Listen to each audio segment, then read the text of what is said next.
He bought a failed bank for 15 cents, then found an Outlaws' $44 million stash inside.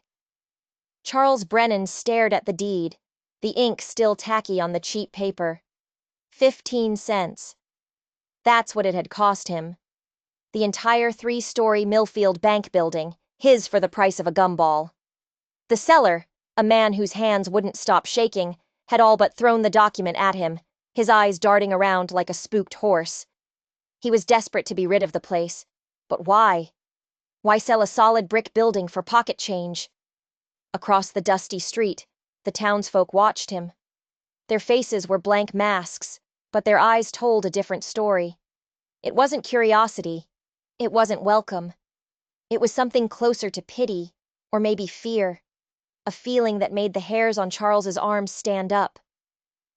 Old Mrs. Henderson, who ran the general store, kept shooting glances at the bank's boarded-up windows, then looking away fast, like the building itself was a curse she didn't want to catch. The seller had given him only one condition, his voice a dry whisper. "Whatever you find in there, it ain't my responsibility." Then he'd scrambled onto his horse and galloped out of town, leaving a cloud of dust and unanswered questions. Now, standing before his new property, Charles saw the first lie. Everyone had told him the place burned down. A catastrophic fire, they'd said. A total loss. But there were no scorch marks. The brick was clean, the high windows perfectly intact behind the weathered planks nailed across them. The story was a sham. But why would an entire town lie about a fire? He slid the rusty key from his pocket. It felt heavy, ancient. As he pushed it into the lock of the heavy oak doors, he could have sworn he heard something from inside. Not a sound exactly. More like a memory. An echo of something terrible that had happened long ago, trapped in the stale air. He was about to learn that 15 cents can be the most expensive price a man ever pays. The door groaned open, letting out a breath of air that smelled like dust and old money and secrets left to rot. Charles stepped inside, his boots clacking on the marble floor. It was a cathedral of silence. Beams of sunlight cut through the gaps in the boarded windows, lighting up swirling dust motes like tiny, frantic ghosts. The place felt wrong, not just abandoned. It felt staged. The long teller's counter was polished to a high shine. The brass grills gleamed, free of tarnish. It was too clean, too preserved for a building that was supposed to be a ruin. It looked like someone had been taking care of it. Waiting. Charles ran a hand along the smooth, cool wood of the counter. Behind it, he spotted something that didn't fit. A patch of wall, maybe 4 feet wide, where the paint was just a little fresher, a shade brighter than the rest. He pressed his palm against it. It was smooth. Too smooth. "Painted recently," he muttered. Why would anyone bother to paint one section of a wall inside a derelict building? His eyes fell to the floor, where a handful of papers were scattered. They weren't dropped by accident. They were placed, arranged. He picked one up. It was a bank transaction, dated from the week the bank supposedly burned down. The signature at the bottom read, Chester Draper. He scooped up the rest. They were all the same. Thousands upon thousands of dollars, moving in and out, all in the span of a few days. It was more money than a sleepy frontier town like Millfield should see in a year. "Looking for something specific?" The voice made Charles jump, the papers fluttering from his hand. A woman stood in the doorway, a dark silhouette against the blinding sun. She wore a simple dress, but she stood tall, with a quiet confidence that said she wasn't just passing by. She belonged here. "I own this place now," Charles said, his voice sounding defensive. "Bought it fair and square." The woman stepped inside, letting the heavy door swing shut behind her, plunging the room into dim twilight. "For 15 cents, I heard." There was no judgment in her voice, just a flat curiosity. "I'm Clara Malaloy. I used to work here." Charles studied her face. It was a face that held its own secrets. "Everyone says it burned down," he said, watching her reaction. I don't see any scorch marks. A shadow passed over Clara's features. That's because the fire wasn't the kind that leaves marks, Mr. Brennan. She took a step closer, her voice dropping to a conspiratorial whisper. Some fires burn from the inside out. They burn away trust. They turn good towns into places full of secrets. What are you trying to tell me? I'm telling you, she said, her eyes flicking to the freshly painted wall, that you didn't buy a failed bank. You bought a tomb. A knot of ice formed in Charles's stomach. The papers on the floor, the strange looks from the townsfolk, the seller's terror. It was all starting to connect. His 15-cent gamble was turning into something much darker. Before he could ask another question, Clara was already walking toward that odd patch of wall. She ran her fingers over its surface, not with curiosity, but with the quiet certainty of someone who knew exactly what was hiding underneath. Clara's fingers traced the outline of the freshly painted rectangle, then stopped. She pressed a spot near the bottom corner, a spot that looked no different from the rest of the wall.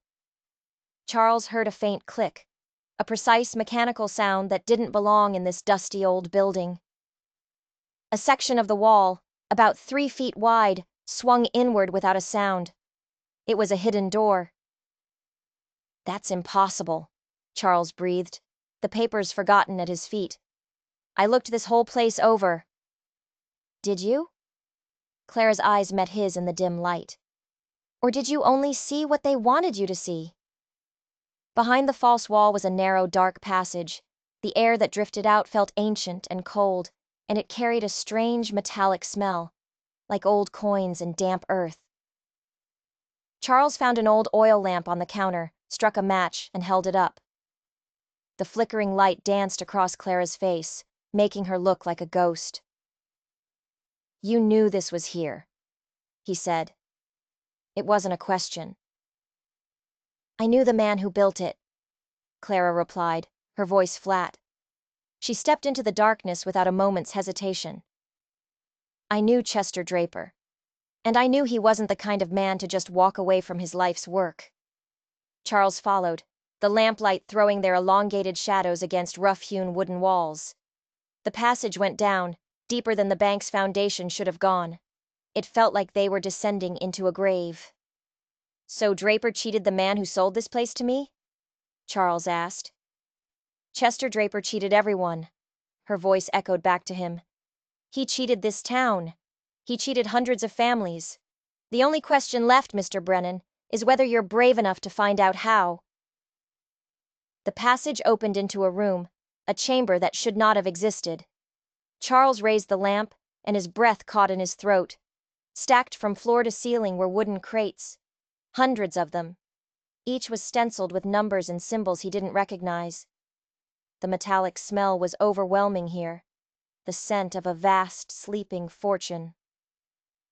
Clara moved to the nearest stack and lifted the lid off a crate. Even in the wavering lamplight, Charles could see what was inside. Bundles of cash, neatly wrapped and stacked. More money than he had ever seen, more than he had ever imagined. His hand trembled as he lifted the lamp higher. Every single crate in the room was the same. A mountain of stolen hope. How much? He whispered, his voice cracking. Chester used to brag it was 44 million, Clara said. Her voice was ice. A fortune built on ruined lives, hidden where no one would ever think to look. Charles set the lamp down on a crate, his knees feeling weak. This can't be bank money. No legitimate bank hides cash like this. You're right. Clara turned to face him, her eyes burning with a cold fire he was just beginning to understand. It's not. Every dollar in this room was stolen, robbed from families across 3 territories. Chester Draper wasn't a banker, Mr. Brennan. He was a monster who wore a banker's suit. He laundered money for the worst outlaws and killers on the frontier. The truth crashed down on Charles. The whispers, the fear in the seller's eyes, the town's collective lie. They weren't just protecting a secret, they were terrified of it. If this money is stolen, Charles said, his mind reeling. Then having it makes me a criminal. It makes you a target, Clara corrected him, her voice deadly serious. Unless you do the one thing Chester never would have. The one thing he's counting on you not doing. Charles looked around the room, at the impossible fortune that was now, somehow, his. $44 million. Enough to live like a king. Enough to erase his past failures and build a new life. But as he stared at the stacks of stolen dreams, one terrifying thought pushed everything else aside. If Clara knew this room was here, who else knew? And what would they do to the man who had just found it? Return it? Charles stared at her, the scale of it all making his head spin. You want me to find the people this money was stolen from and just give it back? I want you to finish a story that started with a crime, Clara said, her gaze unwavering. She lifted the lid from another crate, revealing more tightly bound bundles of currency. These families, Mr. Brennan, they didn't just lose money. They lost farms. They lost businesses. They lost their futures. This room holds everything they ever worked for. But how? Charles felt a surge of panic. It would be impossible. The money could be from anywhere. The victims could be anywhere. Clara reached into a pocket in her dress and pulled out a small, worn leather journal. She held it out to him. Chester was a meticulous man, and a paranoid one. He kept records of everything, every robbery, every outlaw he worked with, every family he helped destroy. Charles took the journal. The leather was soft, the pages yellowed and brittle. He opened it. Page after page was filled with elegant, precise handwriting. Each entry was a tombstone for a family's dream, an amount stolen, a date, and a name. His stomach clenched as he read the details Chester had so casually recorded. Widow Henderson's inheritance, $2,200. Miller family farm sale, $3,500. Stolen medicine fund for the Williamson child, $80. These aren't just entries in a ledger, Charles whispered, horrified. These are people, my neighbors. He called it business. Clara's voice was laced with venom. But it's hard to call it business when you're looking at the list of people whose lives you've shattered. He destroyed this town from the inside out, turning neighbors into victims and victims into ghosts. Charles kept turning the pages, each one a fresh wave of sickness. Then he stopped. A name appeared over and over, not as a victim, but as something else. Clara Malaloy. The entries were notes, warnings Chester had written to himself. Clara sending letters. Clara warning the Millers. Clara must be dealt with.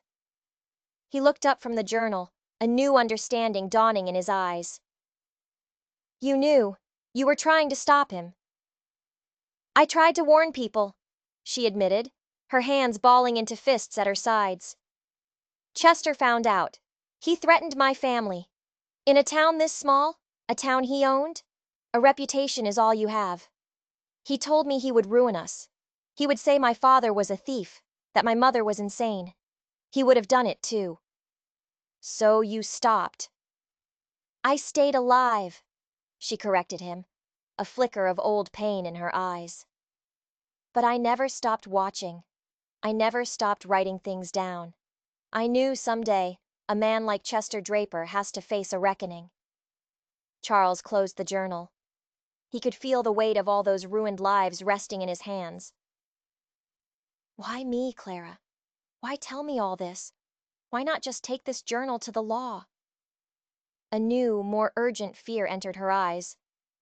Because the law in this territory belonged to Chester Draper, and because he isn't finished with this money. She moved to the entrance of the passage, listening. He sold you this building for 15 cents for a reason. He knew it was the only way to get someone inside to find what he'd hidden. He needed a pawn. What do you mean? Chester didn't just vanish, she said, her voice dropping to a near whisper. He's been waiting, watching this place, letting the dust settle. He needed someone to take the risk of opening this room again. Someone disposable. Her eyes locked with his. And now that you've found his fortune for him, he'll be coming back to collect it. The hair on the back of Charles's neck prickled. How can you be so sure?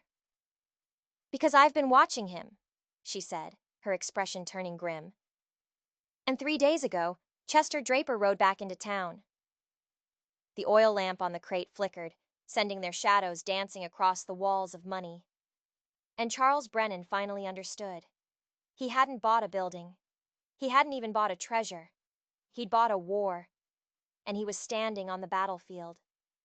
Just as that terrifying realization settled in, a sound from above made them both freeze in the dead, silent air. The distinct, unmistakable sound of footsteps echoing through the empty bank above their heads. The footsteps weren't random. They moved with a slow, deliberate weight. This wasn't a curious kid or a passing vagrant. This was someone with a purpose. Charles instinctively reached for the oil lamp to douse the light, but Clara's hand shot out and clamped down on his wrist. Her fingers were like ice. No, she breathed, her voice barely a whisper. The light. They'll see it through the floorboards. They stood in the suffocating darkness of the vault, listening. The steps moved across the marble floor, from the front door toward the teller's counter. Charles could hear the soft rustle of paper. Whoever was up there was looking at the same documents he'd found, sorting through them. Chester. The name formed in his mind. Clara shook her head, her eyes wide with a terror that went beyond just fear of a common thief. The steps are too light, she whispered, her mouth so close to his ear he could feel her breath. Chester walks like he owns the ground beneath his feet. This is someone searching for something. The footsteps stopped, directly above them. Charles held his breath. His heart was a frantic drum against his ribs. It felt like the person upstairs could hear it, could feel the presence of $44 million sitting just inches beneath their boots. Then a new sound began, a sound that sent a fresh jolt of ice through his veins. The harsh, scraping noise of heavy furniture being dragged across the floor. They're looking for the entrance, Clara whispered, her voice trembling. Charles's mind raced. They were trapped. The only way out was the passage leading back to the false wall. If the searcher found that hidden door, this vault would become their tomb. The scraping stopped. Silence descended again, thick and heavy. Then came 3 slow, rhythmic knocks on the floor directly above their heads. Thump, thump, thump. Clara's face, barely visible in the residual gloom, went stark white. It's a signal, she gasped. Someone else is coming. A signal for who? Chester never worked alone, she said, grabbing Charles's arm. He had partners, enforcers, men who helped him move the money and silence anyone who asked questions. If they find us down here, they won't ask questions. They'll just assume we're rivals trying to steal their fortune. Charles looked around at the endless stacks of crates. He finally understood the true weight of his purchase. He hadn't just stumbled into a secret. He'd stumbled into the middle of a criminal conspiracy. He was now part of Chester Draper's world, whether he liked it or not. There has to be another way out of here, he whispered, a desperate plea. There is. Clara let go of his arm and moved to the far wall of the vault, her hands running over the rough-hewn wood. Chester was paranoid. He built escape routes into everything. Her hands stopped. But using it means we run. We leave all this behind. We leave the journal. And if we stay? If we stay, she said, her fingers finding the edge of another hidden latch. We pray they don't find this door. And if they do... The knocking pattern repeated from above, louder this time, more impatient. It was followed by the groan of the bank's main door opening again. New footsteps entered, heavy and confident. boots that owned the ground they walked on. A voice boomed from above, a voice that dripped with arrogance and menace, a voice that seemed to penetrate the very floorboards. "I know you're in here, Clara." It was Chester Draper. He was back. "And I know," the voice continued, a cruel amusement in its tone, "that this time you're not alone." Charles looked from the new, hidden escape route to the leather journal sitting on the crate. The $44 million was a curse. He knew that now. But the journal, that was something else. It was a weapon. It was the truth. And in that moment, he had to decide if that truth was worth dying for. If you're on the edge of your seat wondering what happens next in this story of greed and justice, do us a favor and hit that like button. It really helps the channel and tells us you want more stories just like this one. Clara fumbled with the hidden panel on the far wall. With a soft click, it swung open, revealing a tunnel even narrower and darker than the one they'd come through. It smelled of spiders and cold earth. But before they could make a move, Chester's voice echoed from above, seeming to surround them. "I can hear you whispering. 40 years in this business, you learn to recognize the sound of a guilty conscience." Charles felt a bead of sweat trickle down his temple. Clara frantically motioned for him to follow her into the escape tunnel, but he couldn't move. To run was to admit guilt, but to stay was to face a man who had built an empire on violence and fear. "You know what I find interesting, Clara?" Chester's heavy boots paced back and forth, directly overhead. "This building, the heart of my entire operation, sold for 15 cents. Can you imagine? An asset that once processed millions, sold for less than the price of a bullet." "He's playing with us," Clara hissed. "Trying to draw us out. Don't listen." But Charles was listening. Every word Chester spoke was a piece of the puzzle. "The buyer's name is Charles Brennan," Chester continued, his voice resonating through the wood. "A down-on-his-luck merchant, new to town, desperate. The perfect kind of man to stumble into a situation and take the blame for it, wouldn't you say?" Charles's blood ran cold. He looked at Clara, the horrific truth dawning on him. "He planned it. The sale, the price. It was all a setup." "Of course it was!" Chester's voice was suddenly right above the passage entrance, as if he were speaking directly to them. "Did you really think I'd leave $44 million unguarded? I needed a fool. A nobody. Someone to take the fall when the money was finally moved. I needed you, Mr. Brennan." Clara grabbed his arm, her nails digging into his skin. "He's a liar. Everything he says is a trap." "But what if he's not lying about this part?" Charles whispered back, his eyes locked on the journal. Chester didn't just want the money. He wanted a scapegoat. "Charles Brennan?" Chester's voice was sharp, a command. "I know you're down there. I know Clara showed you my little safety deposit box. I left this building for you to find. I left the papers on the floor for you to find. I arranged this entire beautiful little scene for you. Now, are you smart enough to come out here and discuss your future?" Against Clara's frantic, silent protests, Charles moved toward the main passage. "I need to hear what he has to say." "Don't be an idiot," she pleaded in a desperate whisper. "Men like Chester Draper don't have conversations. They have funerals." But it was too late. Charles had made a choice. He couldn't run. He couldn't hide. He had to face the monster who had pulled him into this nightmare. He scrambled back up the short passage and pushed open the hidden door behind the counter. Chester Draper was smaller than he'd imagined, almost disappointingly so. He was a man in his late 50s, dressed in a fine suit that was out of place in the dusty bank. But his eyes were ancient and cold, like a snake's. They missed nothing. Flanking him were two large, silent men, their hands resting casually on the holsters at their hips. Chester smiled, a thin, predatory slash across his face. "Mr. Brennan, A pleasure to finally meet you. Welcome to the most important business deal of your life. You set me up, Charles said, his voice steadier than he felt. He held up the journal. I gave you an opportunity, Chester corrected him. His cold eyes shifted to the dark opening of the passage. The same opportunity I'm about to offer Miss Malloy, if she's intelligent enough to join us. Charles heard Clara's reluctant assent. When she emerged, her face pale but defiant, Chester's smile widened.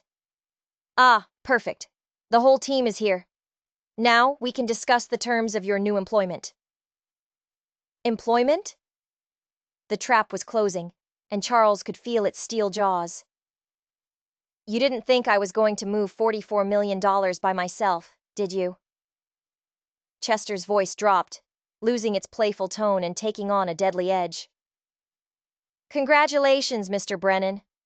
As the new legal owner of this building and everything inside it, you are now the official custodian of my life's work. You work for me now. Charles stared into the banker's dead eyes and realized the horrifying truth. His 15-cent purchase hadn't made him rich. It had made him a prisoner. He was now an unwilling partner in the biggest criminal enterprise in the territory. Chester's smile vanished as he read the defiance on Charles's face.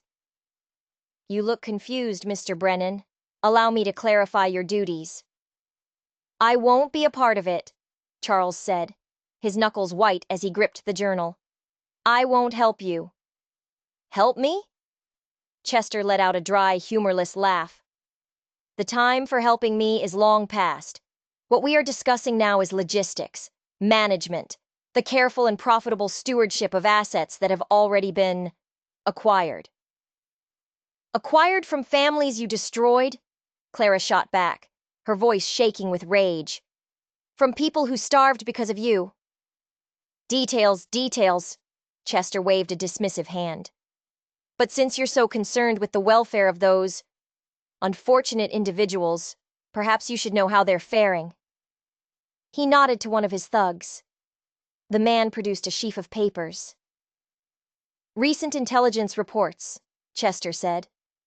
For example, the Hendersons, after their investment was liquidated, Mrs. Henderson now works 16-hour days at the laundry. Her children are fed, but only just.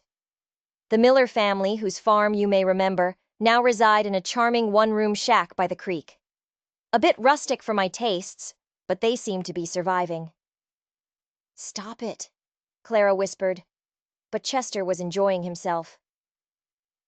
And the Williamson boy, the one whose medicine fund was so carelessly misplaced, still alive, I'm happy to report, though he does have a persistent cough. Charles frantically flipped through the journal, his heart sinking as he matched the names Chester spoke with the entries in the book. It was all real, every cruel detail. They're still here, Charles said, the weight of it crushing him. All of them, still in town. Oh, very much so, Chester confirmed with a smug nod. And very much in need of a financial windfall, which is where you come in, Mr. Brennan. That money beneath your feet could be their salvation. Charles looked at Clara, lost. You knew they were still suffering. I've done what I could, she admitted, her voice choked with guilt. A little money here, some food there. But it was never enough. Not enough to fix what he broke. Precisely! Chester clapped his hands together as if he'd just solved a complex puzzle. So, we all agree. The money should be returned. Which brings us to the practicalities. $44 million is a cumbersome beast, Mr. Brennan. It needs to be moved quietly, distributed discreetly, through trusted hands. The trap was brilliant. It was diabolical. You want me to help you return the money? Charles said slowly, trying to see the angles. I want you to be the hero, Chester said, his eyes gleaming. You will be the mysterious benefactor who saves this town. You will personally deliver their salvation. All I ask is a small management fee. Say, 90%? And of course, your eternal silence. Because if anyone ever finds out where that money came from, Mr. Brennan, The hero who returned it will hang right next to the banker who stole it. He was trapped. Doing the right thing meant becoming a criminal, but doing nothing meant leaving his neighbors to suffer. "What if I say no?" Charles asked, his voice barely a whisper. Chester's friendly mask melted away, revealing the monster beneath. "Then their suffering is on your hands. Every hungry child, every family shivering in the winter. That will be your legacy. You will be the man who found their salvation and chose to keep it locked in a dark room. Your choice, Mr. Brennan." Clara stepped forward. "It's a trick, Charles. Don't listen to him." "Is there another way?" Chester shot back. "Because I have letters, Mr. Brennan. Letters from these people, begging for a miracle. I can let you read them if you like. You can see their desperation in their own handwriting." Charles looked down at the journal, then at the dark passage leading to a fortune in stolen hope. He thought finding the money was the moment that would define his life. He was wrong. It was this choice. A choice between his own soul and the survival of an entire town. Charles stared at the journal, at the names of the families Chester was using as pawns. Then he looked up, and for the first time since entering the bank, he wasn't afraid. He was angry. "You're right about one thing, Chester," he said, his voice hard as steel. "These people deserve their money back, but they deserve something more. They deserve the truth." "The truth is a luxury," Chester sneered. "One they can't afford." "The truth is a weapon," Charles countered, "and you're about to find out how powerful it is." He opened the journal. "Clara, you didn't just write down the names of the victims, did you? You wrote down everything." Clara's eyes lit up with understanding. "Everything." "What are you babbling about?" Chester demanded. "I'm talking about your partners," Charles said, his finger tracing a line in the journal. "The territorial judge who dismissed the fraud claims, the bank inspectors who signed off on your fake audits, the town sheriff who ran witnesses out of town." Charles looked up. "It's all here, Chester. A detailed account of every bribe, every corrupt official who helped you build your empire." Chester's smug expression finally cracked. "You're bluffing. That's a book of nonsense." "Am I?" Charles turned to Clara. "How many copies of this journal did you make?" "3," Clara said, playing along perfectly, her voice clear and strong. "This is the original. I buried another copy under the floorboards of the church. And the third?" She gave a small, wicked smile. "I gave it to the traveling preacher 2 weeks ago. He said he was heading directly to the territorial capital." Chester Draper's face went white. The color drained from him, leaving behind the terrified mask of a man who had just lost everything. "You see, Chester, you thought you were setting a trap for me," Charles said, stepping forward. "But you were walking into hers. She's been setting it for years." "If you expose me, you'll hang with me," Chester hissed, his voice a desperate rasp. "You're the one in possession of the money." "Maybe," Charles conceded. "But it's a price I'm willing to pay to see men like you and the officials who protected you finally face justice. And while we're waiting for the gallows, every last dollar of that 44 million will be returned to the people you stole it from." Chester's hand darted for his pistol, but his 2 henchmen didn't move. They were looking at each other, their loyalty to their boss evaporating with every word Charles spoke. They were criminals, but they weren't suicidal. "I wouldn't," Charles said calmly. "Because if anything happens to us, that preacher delivers his copy of the journal, and there will be no deals, no negotiations, just a noose for every single person named in it, including the 2 men standing behind you." The thugs took a half step back from Chester, their hands slowly moving away from their guns. The silence in the bank was absolute. Chester stood alone, his empire of deceit and corruption crumbling around him. "You have a choice," Charles pressed on, his voice ringing with authority. "You can help us. Help us get this money back to the families. Provide a full confession and testify against the corrupt officials who enabled you. Or you can die here, today, knowing that your entire network is going to be dismantled and every man who ever trusted you is going to hang. Chester stared, his mind frantically searching for an escape that didn't exist. Finally, in a voice stripped of all its arrogance, a voice that was nothing more than the whisper of a defeated old man, he spoke. What? What are you proposing? It's simple, Charles said. We begin the process of justice. Right here. Right now. 6 months later, Charles stood in the same bank, but it was a different place. The air was clean, the boards were gone from the windows, and sunlight streamed in, washing the marble floors in gold. The vault below was empty. All $44 million had been returned. Clara came up behind him, holding a letter with the official territorial seal. It's the final report from the Capitol, she said. Charles took it and read. Judge Morrison, Sheriff Miller, a dozen other names from the Journal, all removed from office, all awaiting trial. Chester Draper's testimony, given in exchange for a life sentence instead of a hanging, had cleaned out the corruption that had plagued the territory for a generation. Mrs. Henderson's boarding house was full again. The Miller family was back on their farm. The Williamson boy was attending the new school, wearing new shoes. Do you ever regret it? Clara asked softly. You could have been rich. No one would have blamed you. Charles folded the letter. I would have known, he said simply. And that's a prison no amount of money can buy you out of. The governor wants to see you, Clara said, a proud smile on her face. He's offering you a job, chief bank inspector for the entire territory. Says he needs a man who can't be bought. Charles laughed. His 15-cent purchase had made him the most powerful man in the room after all. Not with money, but with something far more valuable. Integrity. And you? He asked her. What will you do now? Someone has to stay here and help these families rebuild, she said. Besides, she added, her eyes twinkling, someone needs to keep an eye on the powerful new bank inspector. As they stepped out into the bright afternoon sun, Charles looked at the town of Millfield. It was alive again.